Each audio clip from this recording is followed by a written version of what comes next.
let us take a look at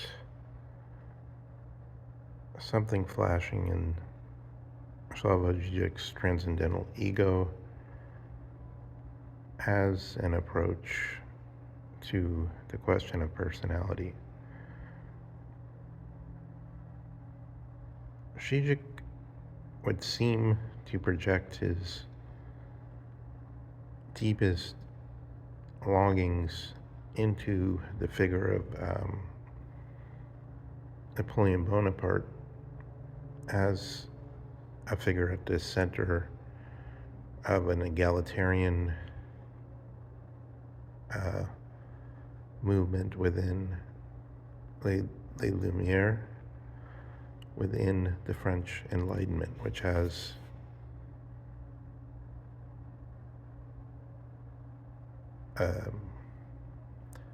shadows in other colors than the Aufklärung, but overlapping somehow. Of course, the figure of Goethe, the great straddler of the German things about the year 1800 and the French things about the year 1800. Or perhaps not the German things in toto, but only some part of them, since they were not unified. So the things sought will look for through considering Zizek's superimposition of Napoleon over the figure of Emperor Palpatine in the George Lucas's saga, thinking of the first three movies as they came out, which is then,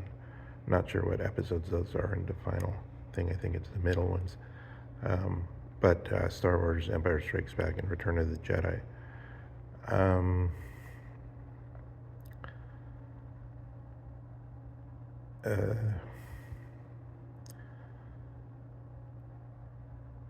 His idea is that one could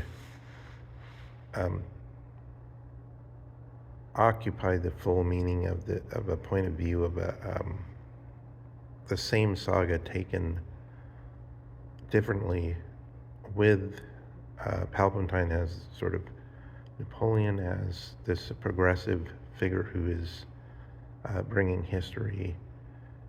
forward, coming out with the Napoleonic Code, and at the same time as with his great helper Darth Vader, in some way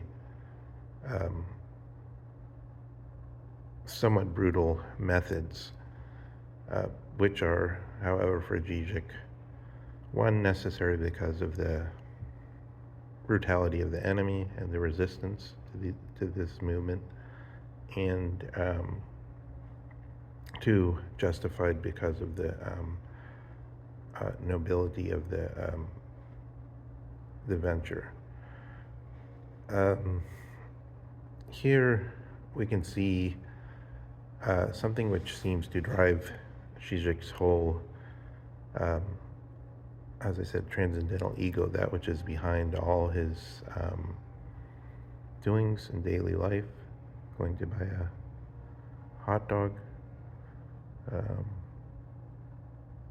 the moments of his thought which are most resistant to mercenary motives. How much are they going to pay me to give this talk? How much of a kick will I get out of giving this talk? And most activated by being hearing the call of some idea, or seeing the idea and trying to work it out independent of his empirical existence, as it were. The full spectrum of that is, we could say, is related to the transcendental ego in this sense. Now, this transcendental ego in Zizek would seem to be in the place of this Napoleon figure who is a bit brutal, but is driving history forward has superimposed over this emperor figure who would, of course, then it's an irony that's already in the film, I suppose, to some extent, who will see Princess Leia, a royalty who is supposed to be saving us from the Republic gone wrong to Empire, and her knights. So Princess Leia and her knights will be laid down, and the new order will work itself out for the best. So Zizek sees here, I think, Habermas. Zizek sees here, as it were, as deflection, so as not to look at himself directly, and as models, Habermas and that stupid French guy, Badu, who's apparently, according to Zizek, become angry with him and is his enemy now, but we don't know. Zizek is constantly saying people on the left have turned against him for all these little infighting reasons. But nonetheless, we can see this slightly authoritarian figure, which Zizek identifies himself with as a slight displacement, so he doesn't have to actually say it's me that I'm putting into this position, this fantasy position, as my will. So then we can say, if this is Zizek's deep transcendental ego position, which he can't get out of very easily, it puts certain demands on him, and one is that there be a history that's unfolding in such a way that he can claim to be the one that's bringing it forward, and to therefore justify his bringing it forward with certain brutalities, perhaps. This seems to describe a situation which is could be used as a sort of a sketch or a profile, a sharp profile to compare to a great many questions in the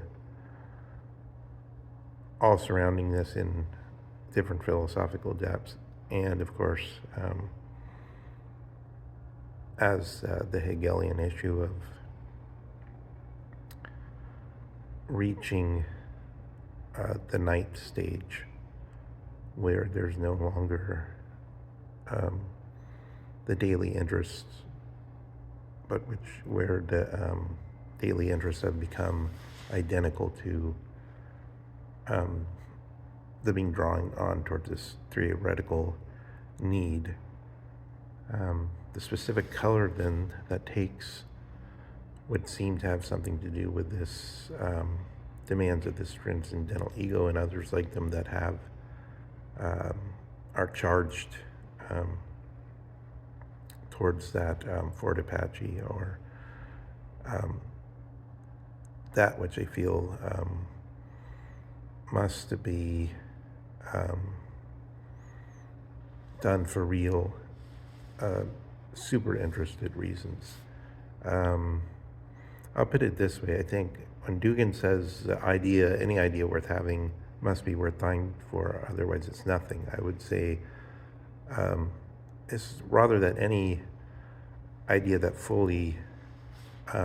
clasps us and which must be drawn towards, therefore by full force draws us out of life, so that we're in the death, because we're in the grip of the idea, and it's pulled us loose of the earth in all its ordinary interest to such an extent that it's the strongest force. Within that region of thinking, I think also Heidegger's early attempts to bring in death as Dasein's ultimate possibility are in play.